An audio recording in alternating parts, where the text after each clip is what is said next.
Hello மக்களே, பரணி சண்முகம் செம இன்ட்ரெஸ்டிங்காக போயிட்டுருக்கு. நம்ம சண்முகமும் சௌந்தர பாண்டியனை விடுற மாதிரியே இல்லை.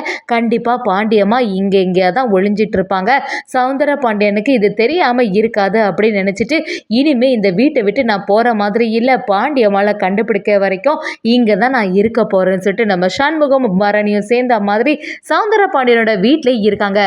சௌந்தர பாண்டியனை எப்படியாவது இந்த பாண்டியம்மாவை கண்ணில் படாத மாதிரி ஒரு ரூமுக்குள்ளே அடைச்சி வைக்கும்போது அதே ரூமுக்குள்ள தான் நம்ம பரணியும் சண்முகம் தங்க போகிறாங்க. அதே சமயத்தில் அவங்க இல்லாத சமயமாக பார்த்து சௌந்தர பாண்டியனும் இதை எங்கேயாவது எடுத்துகிட்டு போய் போட்டுடலான்னு சொல்லி காரில் கிளம்புறாங்க. இதெல்லாம் நம்ம சண்முகமாக சரியாக கவனிச்சிட்றாங்க. ரெண்டு பேரும் காரில் ஃபாலோ பண்ணி அப்படியே ஒரு கட்டத்தில் நம்ம சண்முகத்துக்கு சௌந்தர பாண்டியனோட உண்மை முகம் எல்லாமே தெரிய வருது. பாண்டியம்மளோட மரணத்துக்கு காரணம் சௌந்தர பாண்டியன் தான் நிரூபிச்சிட்டாங்கன்னே சொல்லலாம். சௌந்தர பாண்டியனுக்கு சரியான தண்டனை கிடைக்க போகுது. வீடியோக்குள்ளே போகிறதுக்கு முன்னாடி நம்ம சேனலுக்கு சப்ஸ்கிரைப் பண்ணிடுங்க. அப்படியே பக்கத்தில் இருக்க பெல் ஐக்கனை கிளிக் பண்ணிடுங்க.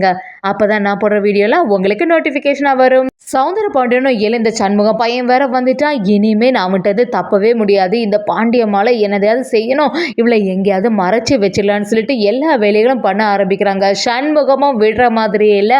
அப்படியே சௌந்தர பாண்டியன்ட்டு வந்து எல்லாமே எனக்கு நல்லாவே தெரியும், நீங்கள் தான் உங்களோட அக்கா பாண்டியம்மாவை இங்கே கூட்டிகிட்டு வந்திருக்கணும், நீங்கள் தான் காப்பாற்றிட்டு வந்தீங்க, எனக்கு எல்லாமே தெரியும்னு சொல்லும்போது சௌந்தர பாண்டியனும் என்னோட அக்கா எல்லாம் நான் பார்க்கவே இல்லை, அவளுக்கும் எனக்கு தான் ஏற்கனவே பிரச்சனை ஆச்சுன்னு சொல்லிட்டு உங்கள் வீட்டுக்கு தானே வந்தா, என்கிட்ட வந்து கேட்குறீங்களே அப்படிங்கிற மாதிரி சரியாட்டு கேட்டுட்டு இருக்காங்க. இதெல்லாம் கவனிச்சிட்டு இருந்த நம்ம சண்முகமும் விடுற மாதிரி இல்லை, கண்டிப்பாக உங்களுக்கு தெரியாமல் உங்கள் அக்கா இங்கேருந்து போயிருக்க வாய்ப்பே இல்லை, நீங்கள் தான் எங்கேயோ உங்கள் அக்காவை மறைச்சி வச்சுருக்கீங்க, ஒழுங்கு மரியாதையாக சொல்லுங்கள், இல்லைனா நானே தேடி கண்டுபிடிச்சேன்னா அதுக்கப்புறமா நடக்கிறதே வேறன்னு சொல்லிட்டு சண்முகம் என்னதான் சொன்னாலும் சௌந்தர பாண்டியன் அதை ஒத்துக்கிறவே மாட்டேங்கிறாங்க. நம்ம சண்முகமும் பாண்டியம்மாவை கண்டுபிடிக்காம இந்த இடத்த விட்டு நான் போகவே மாட்டேன்னு நிற்கிறாங்க.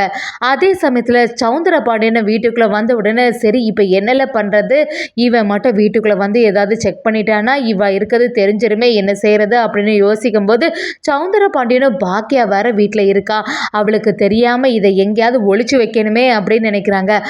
அது மாதிரி அவங்க எடுபடிட்ட சரி இந்த ரூமு ரொம்ப நாளாக பூட்டியே தான் இருக்குது, கண்டிப்பாக இந்த ரூமில் யாருமே வரமாட்டாங்க, பாக்கியா யாருமே வந்து பார்க்க போகிறதில்ல, அதனால் பேசாமல் இதை எடுத்துகிட்டு போய் இந்த ரூமில் உள்ள கட்டிலுக்கு அடியில் போட்டுட வேண்டியதான் அப்படின்னு சொல்லிட்டு ஒரு பிளானை பண்ணுறாங்க. நீங்கள் சொல்கிறது சரிதான்யா, கரெக்டாக தான் யோசிச்சிருக்கீங்க, வாங்க பிடிங்கன்னு சொல்லிட்டு ஒரு பக்கமாக பாண்டியம்மாவை எல்லாம் கெட்டி அந்த கட்டிலுக்கு அடியிலே வச்சிடுறாங்க. அப்படியே வெளியில் வந்துட்டு சரி எது எப்படியோ நல்லபடியாக அந்த ரூமுக்குள்ளே யாரும் போக மாட்டாங்க, அது வரைக்கும் நமக்கு பிரச்சனை இல்லை அப்படின்னு சொல்லிட்டு அந்த கதவையை மூடிட்டு வராங்க. அதே சமயத்தில் பாக்கியாவும் யாருக்கிட்டயோ பேசிகிட்டு இருக்க மாதிரி இருக்குது. சரி நீங்கள் வாங்க, கண்டிப்பாக நான் எல்லாத்தையும் இங்கே ரெடி பண்ணி வச்சிடுறேன் அப்படின்னு சொல்லிட்டு பேசுகிறாங்க. வைகுண்டமும் நம்ம சண்முகத்திட்ட சண்முகம் அவளை விடாத, அவ எவ்வளோ பெரிய வேலை பண்ணியிருக்கா, சதி வேலை பண்ணியிருக்கா, நம்ம வீட்டுக்குள்ளேயே இருந்துட்டு நம்ம போட்ட சாப்பாடையும் சாப்பிட்டுட்டு நம்ம கனிக்கு இப்படி ஒரு துரோகம் பண்ணதுக்கு அவளுக்கு எப்போ தான் மனசு வந்துச்சோ, எப்படியாவது இவங்களெல்லாம் சும்மாவே விடாத, அந்த பாண்டியம்மாள் கையில் கிடைக்க வரைக்கும் எனக்கு நிம்மதியே இருக்காது சண்முகம் அப்படின்னு சொன்ன உடனே சண்முகமும் எனக்கே வாத்திரத்தில் தான் இருக்கேன், எப்படியாவது அந்த பாண்டியம்மாவை கையும் களமமாக பிடிக்கணும், கண்டிப்பாக அந்த சௌந்தர பாண்டியன் தான் இதுக்கெல்லாம் உடந்தையாக இருந்திருப்பான், அவனுக்கு தெரியாமல் எதுவுமே நடந்திருக்காது, அவன் தான் எங்கேயோ அவங்கள ஒழிச்சு வச்சிருக்கணும். சௌந்தர பாண்டியன் ஒரு கட்டத்தில் அவங்க அக்காவை எப்படியாவது பார்க்க போவான்ல, அந்த டைமில் பிடிச்சிட வேண்டியதுதான் அப்படின்னு நினைக்கிறாங்க. நீ இங்கே இருந்துட்டு என்னெல்லாம் பண்ணுவ, பேசாமல் சௌந்தர பாண்டியனோட வீட்டிலேயே இருந்துட்டு அங்கேயே ஸ்டே பண்ணிட்டேன்னா உனக்கு அங்கே உள்ள நடவடிக்கை எல்லாமே தெரிய ஆரம்பிச்சிடும்னு ஒரு பிளானை கொடுக்குறாங்க நம்ம பரணி எல்லாரும் சேர்ந்த மாதிரி. அது மாதிரியே சண்முகமும் பரணியும் அவங்களோட வீட்டுக்கே வந்துடுறாங்க. பாக்கியாவும் சண்முகத்தை அப்படியே வர வைக்கிறாங்க.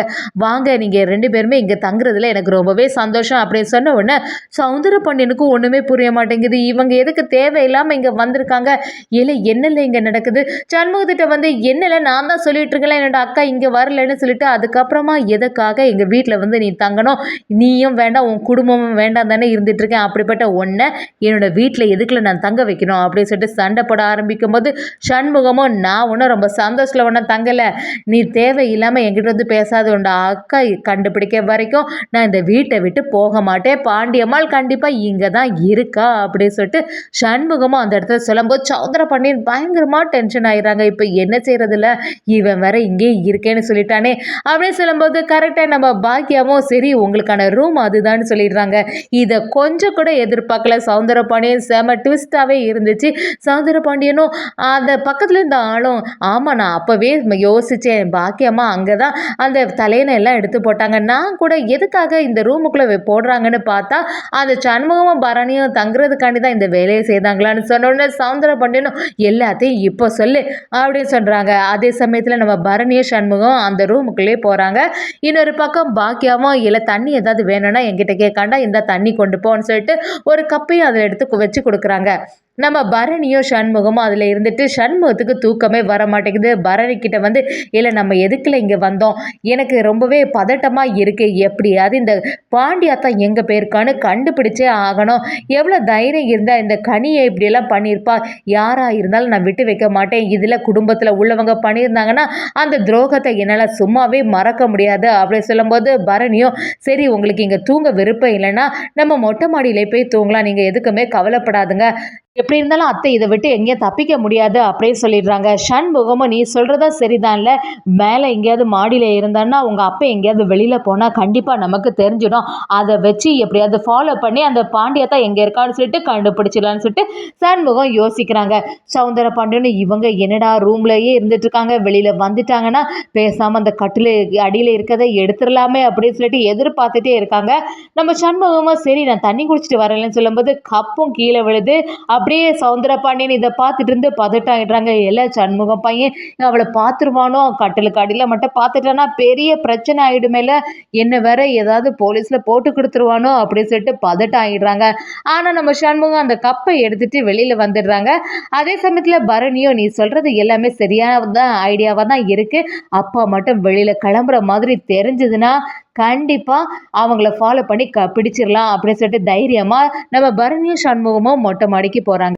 அந்த சான்ஸை யூஸ் பண்ணி சௌந்தர பாண்டியனும் அந்த ரூமுக்குள்ளே வந்து எல்லாம் சீக்கிரமாக பிடி, இதை பேசாமல் மாற்றிடலாம், இனிமேல் இந்த வீட்டுக்குள்ளேயே இருந்தால் பிரச்சனை தான், எப்போவா இருந்தாலும் இந்த சண்முகம் பையன் தேடி கண்டுபிடிக்காமல் விட மாட்டான், வீட்டுக்குள்ளே இருந்துச்சுன்னா நமக்கு தான் பிரச்சனைன்னு சொல்லிட்டு அப்படியே பிடிச்சி எடுத்துகிட்டு போகிறாங்க. சரி இப்படியே வச்சா வந்து சரி வராது, அது வேற நம்ம கெட்டி வச்சுருக்கோம், பேசாமல் இந்த பெட்ஷீட் எல்லாத்தையுமே அவுத்து நார்மலாக பாண்டிய மாலை வச்சிட வேண்டியதான் சொல்லிட்டு கண்ணாடி எல்லாம் போட்டு நம்ம பாண்டிய மாலை ஒரு செட்டப் பண்ணி வைக்கிறாங்க.